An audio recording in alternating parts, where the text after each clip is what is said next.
दादी ने रूही को जूही से अलग करने के लिए चली एक बहुत बड़ी चाल। तभी रूही और जूही ने मिलकर सभी के सामने दादी और ढोंगी बाबा का किया पर्दाफाश। तभी परिवार के सभी लोगों ने मिलकर दादी को धक्के मारकर निकाला घर से बाहर। जी हां दोस्तों, अब ऐसे में जब दादी रूही को अपने रास्ते से हटाने के लिए रूही के कमरे में लगी एसी में आग लगा देती है, तभी पूरे कमरे में धुआं ही धुआं हो जाता है।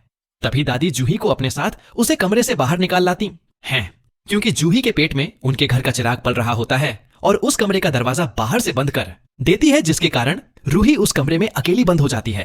तभी रूही को घुटन महसूस होने लगती है और उसका बुरा हाल हो जाता है। तभी रूही बेहोश होकर वहीं पर गिर जाती है और आग की लपटें तेजी से उसकी तरफ आ रही होती हैं। तभी नहार आ जाता है और उस कमरे का दरवाजा खोलकर अंदर घुस जाता है। तभी यह देखकर दादी के होश उड़ जाते हैं।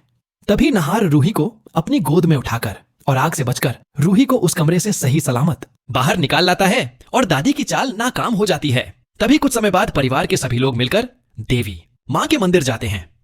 तभी परिवार के सभी लोग देवी मां के मंदिर में पहुंचकर पूजा करते हैं और रूही, जूही और उसके होने वाले बच्चे की खुशियां और सुरक्षा के लिए दिए जलाने की कोशिश करती है। लेकिन रूही के हाथों से एक भी दिया नहीं जलता है, क्योंकि दादी ने पहले ही उस मंदिर के बाबा को पैसे देकर अपनी तरफ कर लिया था और इसीलिए उस बाबा ने उन दियों में घी की जगह पानी डाला था। रूही बार बार माचिस की तीली जलाकर दिए जलाने की कोशिश करती है, लेकिन एक भी दिया नहीं जलता है। तभी दादी कहती हैं कि रूही, तुम रोज तो खाटू श्याम बाबा के दिए जलती हो, तब तो पहली बार में ही सारे दिए जला देती थी, लेकिन आज क्या हुआ? तुमसे एक भी दिया नहीं जल रहा है। कहीं तुम जूही के होने वाले बच्चे से जल तो नहीं रही हो, इसीलिए तुम जानबूझकर एक भी दिया नहीं जला रही हो। तभी जूही कहती हैं, दादी आप यह क्या कह रही हो, ऐसा कुछ भी नहीं है। रूही तू हट, मैं दिए जलाने की कोशिश करती हूँ।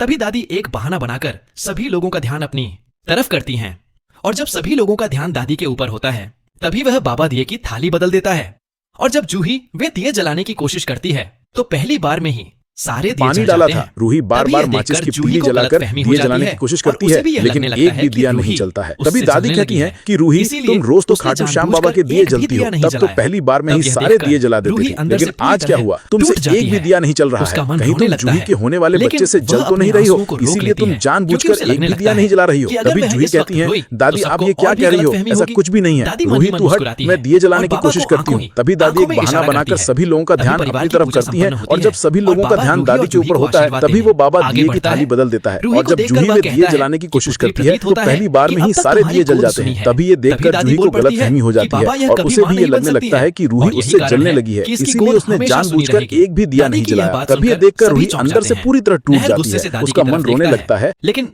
अभी माहौल शांत रखने के लिए वह कुछ नहीं कहता। तभी ढोंगी बाबा आगे बोल पड़ता है कि अगर ऐसा है तो आपको इस औरत को इस गर्भवती बहू से दूर रखना होगा, वरना गर्भवती बहू और उसके होने वाले बच्चे पर बुरा असर पड़ सकता है। बाबा की इस बात ने परिवार को झकझोर कर रख दिया। सब हैरान होकर रूही को देखते हैं। जूही भी अंदर से हिल जाती है और उसकी आंखों में रूही के लिए दया और शक दोनों नजर आते हैं।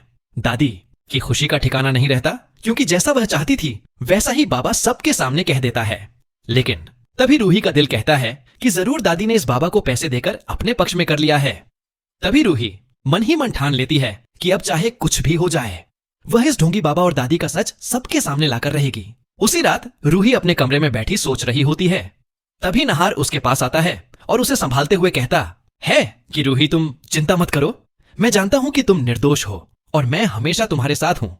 रूही नहर के कंधे पर सिर रखकर रो पड़ती है और कहती है कि नहार मुझे सबके सामने अपना सच साबित करना होगा, वरना सब मुझे गलत समझते रहेंगे। नहर उसकी आंखों में देखकर कहता है कि हम दोनों मिलकर दादी और बाबा का सच उजागर करेंगे।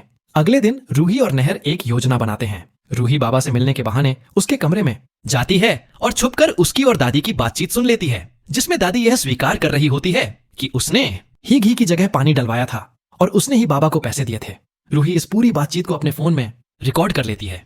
तभी बाबा और दादी को आभास होता है कि कोई उनकी बातें सुन रहा है और वे बाहर भागते हैं, लेकिन तब तक रूही वहां से निकल जाती है। रूही सबूत लेकर सीधे नहर के पास आती है और दोनों मिलकर तय करते हैं कि अब इस सच को पूरे परिवार के सामने लाया जाएगा।